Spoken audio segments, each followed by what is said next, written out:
From the Home Slice News Center, this is the Daily Slice for Monday, April 15th of 2024.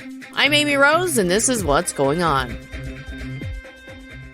South Dakota Attorney General Marty Jackley confirms that the South Dakota Division of Criminal Investigation and the Custer County Sheriff's Office are investigating a homicide that took place Friday, April 12th in Custer County. The Custer County Sheriff's Office Friday night responded to a report of a homicide at 9:47 p.m. at a home west of Custer on U.S. Highway 16.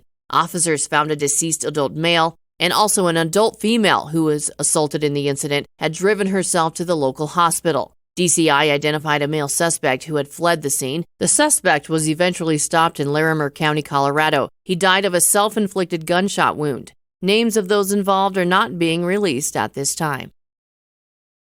One of 3 people convicted of kidnapping an F.B.I. employee was sentenced to prison on Friday. Juan Alvarez Sordo was sentenced to 57 years in prison. Sordo's attorney unsuccessfully asked for a downward variance for her client, saying Sordo had taken responsibility. Prosecutors, however, successfully argued they believe Sordo would continue his bad behavior if and when he's released. Alvarez Sordo was convicted by a federal jury on multiple charges stemming from the kidnapping incident, which occurred in May of 2022.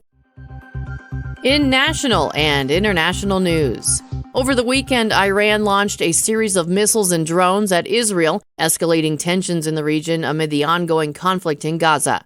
Israel's war cabinet is determined to retaliate, though the timing and extent of their response remain undecided.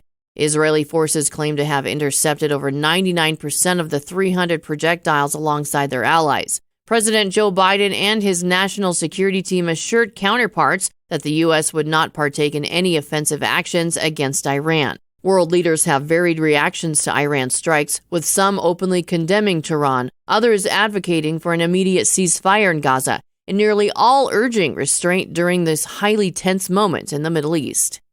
Today, more than 40 million individuals across portions of the central and eastern U.S. face the threat of severe storms. The primary risk area spans from central Texas to southern South Dakota, encompassing cities like Oklahoma City and Kansas City. Particularly severe thunderstorms are anticipated from central Kansas to South Dakota, carrying the potential for damaging winds. Prior to the storm onset, wind gusts of up to 55 miles per hour are expected from western Nebraska to the Texas Panhandle. These winds, coupled with dry conditions and high temperatures, heighten the risk of critical fire weather conditions in the region.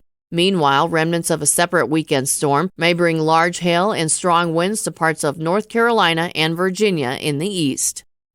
And today marks Tax Day, the deadline set by the IRS for filing your 2023 return and settling any outstanding taxes. If you're unable to meet this deadline, applying for an automatic 6-month extension is advisable. Residents of Maine, Massachusetts, and Washington, D.C. enjoy an additional day or two due to observed holidays. For most individuals, the deadline is until 11:59 p.m. today to avoid potential penalties. Late filers may face a penalty of 5% of unpaid taxes per month or part thereof, capped at 25% of the unpaid taxes. However, it's worth noting that if you're due a refund, typically the IRS processes refunds within 21 days of accepting your return. Your weather forecast from the Home Slice Weather Center today: partly cloudy with a high of 79, your overnight low 50.